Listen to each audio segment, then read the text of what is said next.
Naquela tarde, enquanto passava as compras no caixa do supermercado, percebi que a moça do balcão me olhava com um sorriso hesitante, como se soubesse de algo que eu não sabia.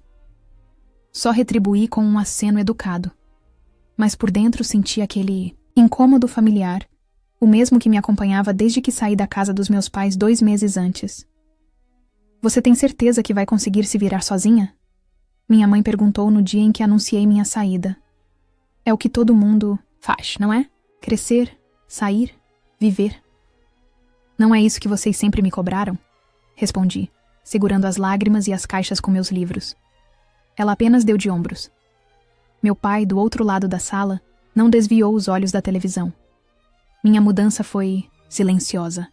Nenhum abraço, nenhum desejo de boa sorte. Apenas o som das rodinhas da mala sendo arrastadas pela calçada. Mas ainda assim, para mim, aquilo significava liberdade. Era a chance de respirar, sem ter que me justificar o tempo todo. Na nova kitnet, as paredes descascadas eram minhas aliadas. O colchão no chão, minha trincheira. Eu não tinha quase nada, mas pela primeira vez, tudo o que havia ali era meu. Arranjei 2 trabalhos. Pela manhã, ajudava numa confeitaria. À noite, fazia entregas. O cansaço pesava, mas era diferente daquele que me corroía na casa dos meus pais. Era o tipo de exaustão que vinha com orgulho. Minha irmã, Denise, ligou uma vez. Atendi surpresa. Só para avisar que deixaram correspondência sua lá em casa. Pode passar quando quiser. A frieza na voz dela era a mesma que usava desde a adolescência. Denise sempre foi o tipo que se encaixava. A filha perfeita, a advogada brilhante, a noiva exemplar. E eu, segundo ela, sempre fui o atraso da família. Obrigado por avisar. Passo aí em breve, respondi, tentando soar natural, como se aquilo não me afetasse mais. Nos dias seguintes, a rotina seguiu firme. Trabalho, estudos online, contas. Comecei a guardar moedas num pote de vidro, planejando comprar uma mesa usada, talvez até um espelho. Na padaria, a dona Cecília começou a confiar mais em mim. Deixava que eu fizesse os bolos simples sozinha, e um deles, o de cenoura com calda de chocolate, começou a vender tão bem que ela colocou uma plaquinha. Receita da nossa funcionária, a doce Maria Eugênia. Ver meu nome ali foi um baque. Pela primeira vez, senti que eu não era invisível. Mas naquela quinta-feira estranha, entre uma cliente apressada e outra perguntando do preço do pão de queijo, o celular vibrou. Era uma mensagem de um número desconhecido. Sua correspondência ainda está aqui. Se quiser buscar, talvez seja bom vir hoje, à noite. Nenhum nome, apenas isso. Demorei a decidir. Algo no tom da mensagem me incomodava. Mas pensei na possibilidade de ser um documento importante, algum boleto que eu não podia atrasar. E afinal, não queria dar motivo para que minha família dissesse que eu sumia e depois aparecia exigindo as coisas. Então, vesti minha calça jeans menos surrada, prendi o cabelo, calcei meus tênis limpos e peguei o metrô rumo à antiga casa. Levei comigo uma sacola de pano e, apesar de tentar me convencer do contrário, também levei o coração apertado. A estação parecia mais fria do que eu lembrava, e enquanto caminhava pelas ruas do bairro onde cresci, reparei que as luzes da casa estavam acesas. Muitas luzes, mais do que o normal para uma quinta-feira qualquer. Meu passo vacilou. Não fazia ideia do que me esperava naquela noite. O portão da frente estava destrancado. Achei estranho. Meus pais sempre foram obsessivos com segurança. Bastava um vizinho estranho andar pela calçada para minha mãe correr e conferir as trancas. Empurrei com cuidado, esperando ouvir algum latido do velho Thor. Mas lembrei que ele tinha morrido no verão passado. Mais um silêncio desconfortável para a conta. Caminhei pela lateral da casa, ouvindo o som abafado de vozes e risadas vindo dos fundos. Havia uma movimentação evidente, e ao virar a esquina, tive a confirmação. Mesas com toalhas coloridas, copos pela metade, pratos sujos e o cheiro característico de comida gordurosa no ar. Minha mãe não gostava de festas improvisadas, meu pai muito menos. Mas ali estava uma, bem viva. Dei um passo para trás, por instinto. Era como se eu tivesse entrado num cenário que não me pertencia mais, se é que um dia pertenceu. Naquele exato momento, percebi o quanto eu estava deslocada. Antes que pudesse decidir se ia embora ou bater palmas chamando alguém, a porta de vidro da varanda se abriu. Denise me viu. Ah, você veio mesmo. O tom dela era quase de decepção. Achei que fosse blefe. Recebi a mensagem sobre a correspondência. Vim buscar e ir embora. Ela hesitou por um instante, depois abriu mais a porta. Já que tá aqui, entra, vai. Tá tendo churrasco. Foi ideia do papai. Papai? Churrasco? Meu pai odiava fumaça, barulho, bagunça no jardim. Era esquisito demais. Entrei, devagar, como quem invade uma casa desconhecida. Logo notei que havia gente demais. Primos que nunca respondiam minhas mensagens. Tios que me ignoravam nas festas de Natal. E todos, sem exceção, me olhavam como se eu fosse um fantasma. Passei pelos convidados tentando não cruzar os olhos com ninguém. Quando cheguei à sala, encontrei minha mãe arrumando um buquê sobre o balcão da cozinha. Ela levou um susto discreto ao me ver. Você veio? Disse, quase num sussurro, como se minha presença fosse inconveniente. Disseram que minha correspondência estava aqui. Ela apontou para a gaveta ao lado da geladeira sem me olhar nos olhos. Peguei o envelope. Era uma propaganda de curso técnico. Nada urgente. Suspirei, irritada comigo mesma por ter caído naquela armadilha emocional de novo. Vocês estão comemorando o quê? Perguntei, tentando soar indiferente. Ela hesitou. Nada demais. Só um encontro de família. Num dia aleatório da semana, com carne, cerveja, música e balões nos fundos, ela não respondeu. Antes que eu pudesse insistir, ouvi minha tia Marta, sempre a mais falastrona, cochichando na varanda. Ela ainda tá aqui? Pensei que tinha ido pra sempre. A antiga parasita acabou de chegar. Meu sangue gelou. Não gritei. Não fiz escândalo. Apenas virei e encarei minha mãe. Ela fingia não ter ouvido. Ou talvez achasse normal. Naquele instante tive vontade de sair correndo. Mas meus pés não se mexeram. Algo dentro de mim se ergueu, como uma onda prestes a quebrar. Eu ainda não sabia o que fazer. Mas a decisão, quando chegasse, não seria leve. Eu não tinha atravessado metade da cidade depois de 2 turnos de trabalho para ser chamada de parasita. E eles ainda não tinham visto o que eu tinha me tornado. A sala parecia menor do que antes. Talvez porque agora eu enxergasse tudo com outros olhos. Ou talvez porque eu tivesse crescido, amadurecido, e não coubesse mais naquele papel de filha silenciosa que todos fingiam ignorar até virar motivo de piada. Atravessar de volta para a varanda foi quase automático. Cada passo era uma escolha. Eu poderia, sim, simplesmente sair dali, voltar para minha kitnet, esquecer aquelas vozes. Mas não depois da palavra que escutei. Parasita. Minha tia Marta estava de costas, rindo com os primos. No centro da mesa, uma faixa improvisada pendia entre 2 pregos tortos. Meu coração deu um salto quando li. Liberdade para todos. Agora somos só os produtivos da família. Aquilo era sobre mim. Só podia ser. O riso de Denise soou alto, meio nervoso quando me viu parada ali olhando para o cartaz. Não leva a mal, Eugênia. É só uma piada interna. Você sabe como a tia é. Uma piada interna? Repeti sem alterar o tom de voz. Os olhares começaram a se voltar para mim. Um por um, os rostos conhecidos foram se virando, até que a varanda inteira parecia me observar. Como se eu tivesse invadido uma comemoração privada. O que, de certa forma, era verdade. Só que a comemoração era sobre a minha ausência. Vocês fizeram uma festa porque eu saí de casa? E perguntei olhando diretamente para o meu pai, que segurava uma latinha de cerveja. Ele deu um gole e disse com um sorrisinho no canto da boca. Você disse que queria liberdade. A gente também. Só celebramos. Celebraram o quê? Que não precisam mais dividir o banheiro? Que a geladeira não tem mais alguém que coloca comida sem ser notada? Que o sofá agora tem espaço? Para com isso, murmurou minha mãe, se aproximando. Você tá distorcendo tudo. É só um churrasco. A gente nem sabia que você vinha. Claro que sabiam. Alguém mandou uma mensagem, anônima. Um convite disfarçado de correspondência. Ninguém respondeu. O silêncio que se formou não era de culpa. Era de constrangimento. Como se o fato de eu ter percebido a verdade estragasse a brincadeira. Como se eu fosse o problema de novo. Mesmo ali, de pé, vestindo roupa limpa e com cheiro de padaria no corpo.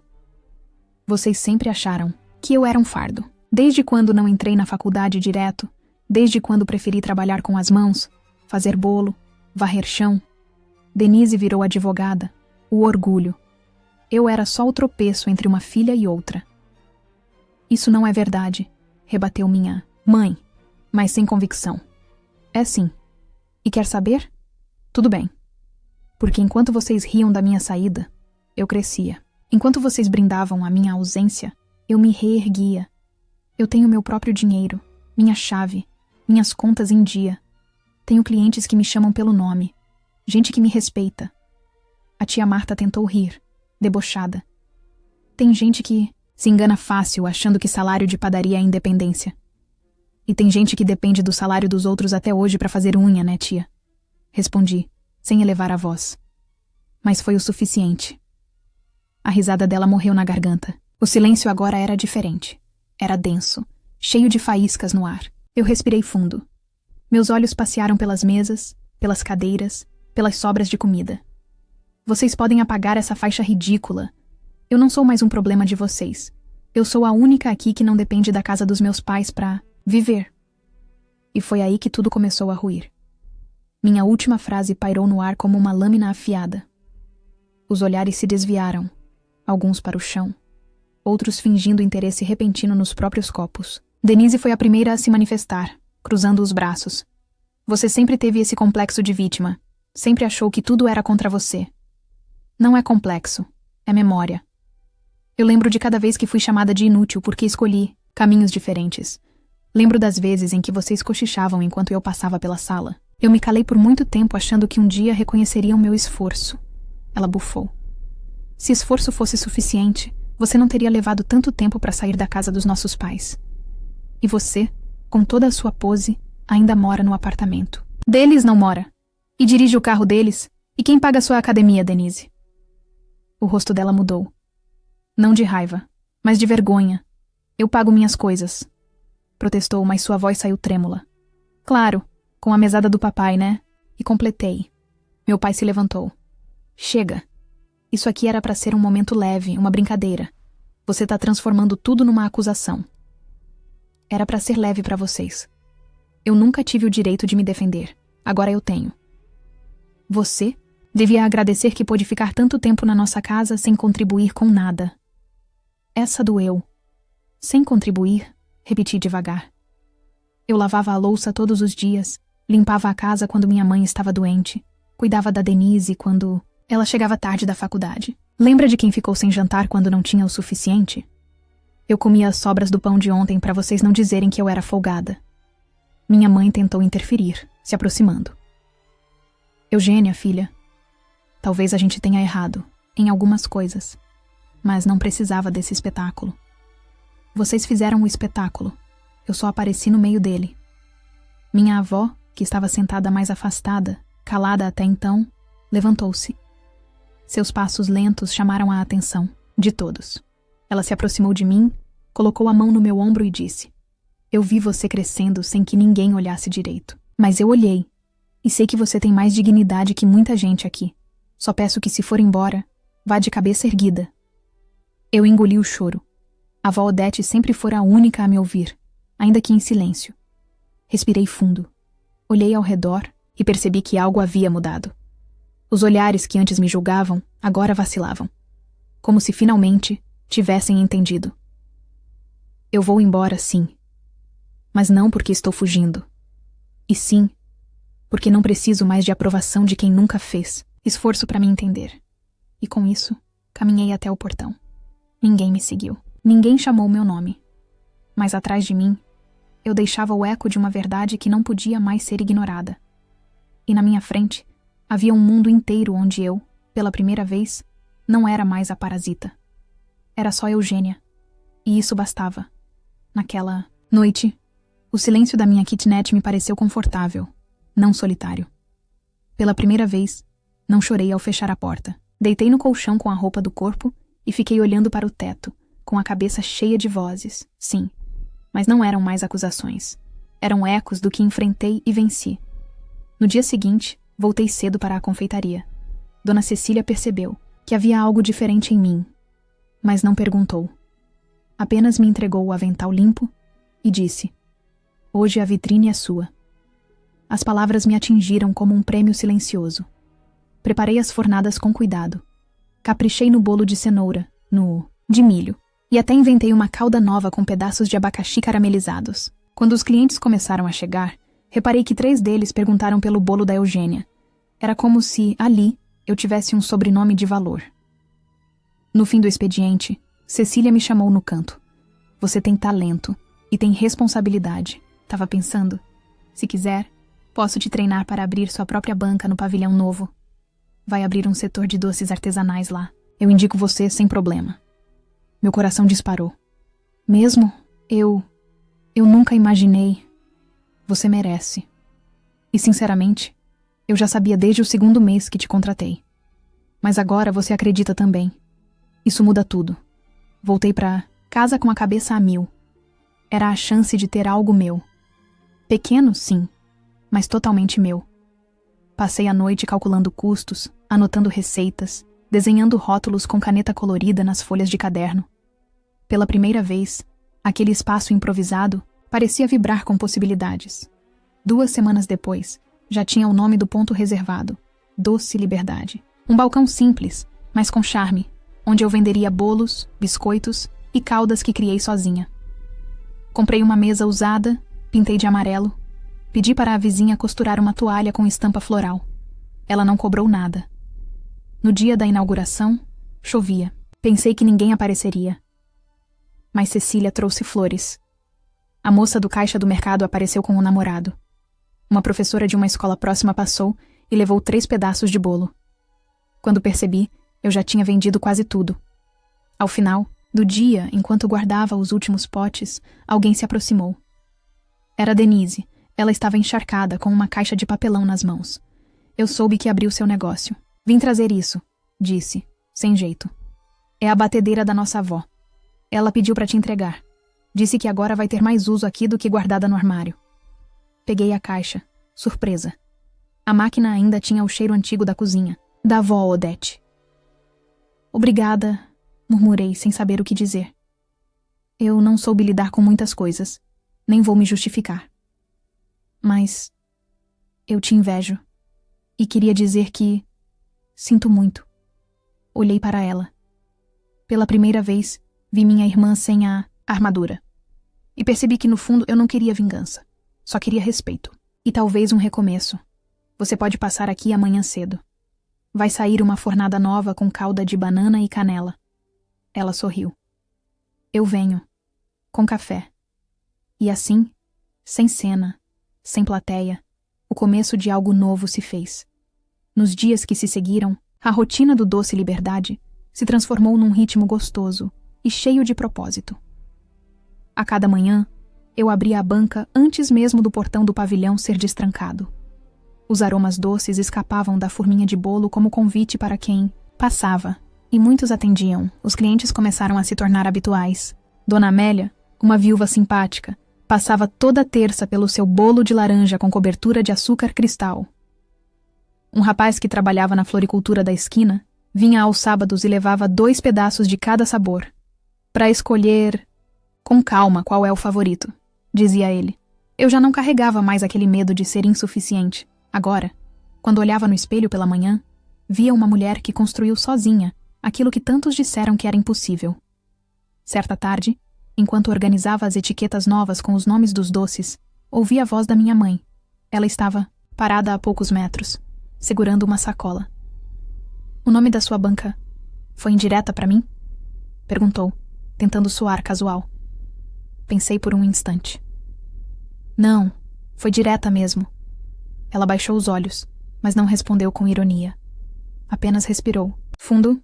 Eu vim, porque sua avó pediu. Disse que queria que eu visse com meus próprios olhos o que você tinha construído. E agora que viu? Perguntei sem raiva. Ela olhou ao redor. Viu o balcão pintado por mim, as prateleiras improvisadas, os bilhetes de clientes colados com ímã. E então disse: Eu não entendi você. Não entendi seus caminhos. Mas não posso negar o que é visível. Você fez mais aqui do que muita gente com diploma fez em décadas. Senti um nó na garganta. Não era um pedido de perdão. Não era afeto. Mas era o máximo que ela sabia oferecer. E por hora, bastava. Tem bolo de cenoura saindo em 15 minutos, murmurei. É o preferido da avó. Ela assentiu. Eu espero. A vida seguiu assim, com pequenas reconciliações surgindo aos poucos, discretas, como o fermento que trabalha em silêncio, mas transforma a massa. Denise voltou mais vezes, às vezes com café, outras com novas ideias. Começamos a rir juntas, algo que não acontecia desde a infância. Um dia, ela chegou até a dizer: se eu fosse você, colocava seu rosto na logo do negócio. Esse lugar é você. Eu ri. E espantar cliente? Prefiro o bolo falando por mim. Aos poucos, o que antes era solidão se tornou paz. O que era afastamento virou limite. E o que era dor transformou-se em aprendizado. Recebi uma ligação do organizador de um evento de gastronomia local. Alguém tinha indicado meu nome para participar de uma feira municipal. Era uma chance de mostrar meu trabalho para a cidade inteira. Eu aceitei na hora. Não porque queria provar algo, mas porque agora eu sabia que podia. Naquele fim de semana, sentei na minha varanda com um caderno nas mãos. Olhei o céu laranja de fim de tarde e escrevi 3 palavras no topo da folha: próximos sonhos. Porque eu não era mais a filha que ficou, nem a que saiu. Eu era Eugênia e estava só começando. A feira de gastronomia aconteceu num domingo ensolarado, no Parque Central da cidade. As barracas coloridas se alinhavam sob toldos brancos, e o cheiro de comida doce e salgada pairava, no ar como uma celebração. Montei meu espaço com a ajuda de Denise, que agora se tornara minha aliada mais inesperada. Trouxe flores, ajudou a decorar o letreiro com fitas e ainda insistiu em pendurar um pequeno quadro onde estava escrito: Doce Liberdade, por Eugênia, com afeto em cada pedaço. A primeira cliente chegou antes mesmo de abrirem oficialmente os portões. Depois vieram mais. E mais. Em poucas horas, minhas fornadas tinham acabado. Gente que nunca ouvira meu nome elogiava os sabores, perguntava sobre entregas, perguntava se eu dava curso. Um repórter local me entrevistou com um gravador, minúsculo e olhos atentos. O que inspirou seu negócio? Ele quis saber. Olhei ao redor. A fila crescia. Denise sorria atrás do balcão. E no canto da praça, minha avó assistia tudo com o olhar orgulhoso de quem já sabia o final dessa história muito antes de mim. Liberdade. Respondi, sem hesitar. E a vontade de não ser mais invisível. Naquele dia fui vista. Não por causa de escândalos, nem por compaixão. Mas pelo meu trabalho, pela minha força. E por tudo que me recusaram, mas que no fim, eu conquistei. À noite, de volta à minha kitnet, encontrei um envelope deixado por debaixo da porta. Era da organização do evento. Uma carta de agradecimento e o convite para participar do circuito de feiras mensais, com ajuda de custo, espaço reservado e divulgação. Sentei no chão, com as pernas cruzadas e a carta no colo. O cansaço era enorme, mas maior ainda era a paz. Liguei para a avó Odete, que atendeu com sua voz sempre calma. Eles gostaram? Ela perguntou. Muito. Eu nem sei explicar. Acho que deu certo. Ela riu. Você é feita de fermento bom, minha filha. Sempre foi. Só precisavam parar de mexer na massa para você crescer direito. Chorei em silêncio. Mas não era tristeza, era alívio. Dias depois, enquanto varria o chão da banca, uma senhora me chamou com um sorriso tímido. Você é a moça da feira? Me indicaram seu bolo de banana. Disseram que cura qualquer mágoa. Sorri. Cura sim, e ainda vem com um pouco de coragem junto. Enquanto ela escolhia os sabores, reparei que atrás dela, numa pequena fila, havia 2 crianças. Um rapaz com fones de ouvido, uma senhora com bengala e, discretamente, minha mãe. Ela não disse nada, apenas apontou para o bolo de cenoura. Eu servi uma fatia generosa, entreguei o troco e murmurei. Até a próxima, ela assentiu. Não como mãe, mas como cliente.